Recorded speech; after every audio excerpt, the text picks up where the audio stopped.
So this lawyer is about to murder his wife and son. And I have a feeling you're going to want to know every detail of this one. Now the lawyer's name is Alex Murdaugh. And Alex is 54 years old living in South Carolina. But he's not just any lawyer. His family is legal royalty. Like for almost a century, 3 generations of Murdaughs ran the prosecutor's office in South Carolina's Lowcountry. His great-grandfather founded their law firm back in 1910. This is serious power, serious money, serious respect. And Alex, he's got it all. A beautiful wife named Maggie. 2 sons, Paul and Buster. A massive hunting estate called Moselle. He's a personal injury attorney making millions representing working-class people against big companies. Life is good, but here's the problem. Alex has been stealing, for years, from his clients, from his law firm, from everyone who trusts him, millions and millions of dollars. And he's been using all that money to feed a 20-year opioid addiction. He's been paying up to $50,000 a week for pills. $50,000 a week. And in June 2021, everything starts falling apart. His law firm is starting to notice money is missing. People are asking questions. And Alex knows he's about to get caught. So on June 7th, 2021, Alex calls his wife Maggie, and he asks her to meet him at their hunting lodge. He tells her they need to go visit his father together because his dad is terminally ill. And Maggie texts a friend saying Alex sounds fishy and that he's up to something. But she goes anyway. When Maggie gets there, she parks her car and walks down to the dog kennels. And that's where she finds their 22-year-old son Paul. And at 10:06 p.m., Alex calls 911. He tells them he just found Maggie and Paul dead near the dog kennels. Both of them shot multiple times. Different guns. Maggie was killed with a rifle, Paul with a shotgun. Now when police arrive, Alex tells them he wasn't there when it happened. He says he was at his mother's house. She has dementia. He was visiting her. That's his alibi. But here's the thing. Police find a video on Paul's phone. A video Paul took just minutes before he died. And in that video, you can hear Alex's voice in the background. At the dog kennels, right where the murders happened. So police confront Alex with this video. And Alex finally admits he lied. He says he was there, but he didn't kill them. He says he lied because of his drug addiction and because he didn't trust investigators. Which is wild. Now prosecutors, they think they know why Alex killed his family. It's about the money. Alex was about to be exposed for stealing millions. His law firm was investigating him.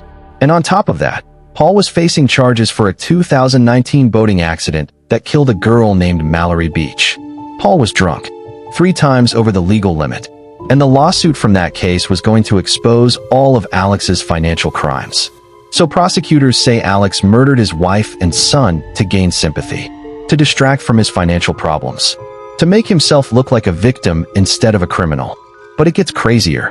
3 months after the murders, on September 4th, 2021, Alex gets shot in the head on the side of a road. And at first, Alex says some random guy shot him while he was changing a tire. But then Alex admits the truth. He hired a guy named Curtis Eddie Smith to kill him. He wanted it to look like a murder so his surviving son Buster could collect a $10 million life insurance payout. Except Curtis only grazed Alex's head. The plan failed. And after that botched suicide plot, Alex checks into rehab for his opioid addiction. But by this point, police are unraveling everything. They discover Alex stole money from Gloria Satterfield. She was the Murdaugh family's housekeeper for over 20 years. She died in a fall at their house in 2018.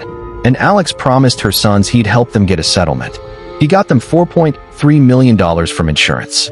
And then he stole every single penny. In total, Alex stole from more than 24 clients.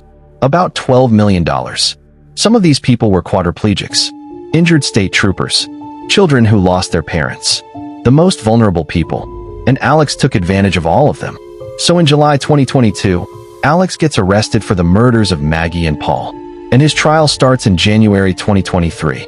And during the trial, prosecutors play that video from Paul's phone, the one that proves Alex lied about being at the kennels. And they bring witness after witness showing Alex's web of lies and financial crimes. And Alex actually takes the stand in his own defense. He admits to lying. He admits to stealing millions. But he says he didn't kill his family. He's crying. He's emotional.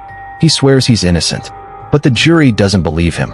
And on March 2nd, 2023, after less than 3 hours of deliberation, they find him guilty. guilty on all 4 counts. 2 counts of murder and 2 counts of possession of a weapon during a violent crime. And the next day, Judge Clifton Newman sentences him. And before sentencing, the judge tells Alex something powerful. He says Alex's portrait of his grandfather had to be removed from the courtroom to ensure a fair trial. That's how much power this family had. And now it's all gone. And then bam, 2 consecutive life sentences without the possibility of parole. But it's not over. Alex still has to face his financial crimes in federal court. And in April 2024, he gets sentenced to 40 years in federal prison for stealing from clients.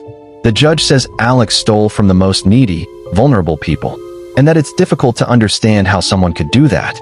So now Alex Murdaugh is serving life in prison for murder, plus 40 years for financial crimes, plus 27 years for state financial crimes, all running concurrently, which means he's never getting out. And here's what really gets me about this case. Alex Murdaugh had everything: money, power, respect, a family, and he threw it all away. He murdered his wife and son to cover up his crimes. He stole from people who trusted him. He lied to everyone.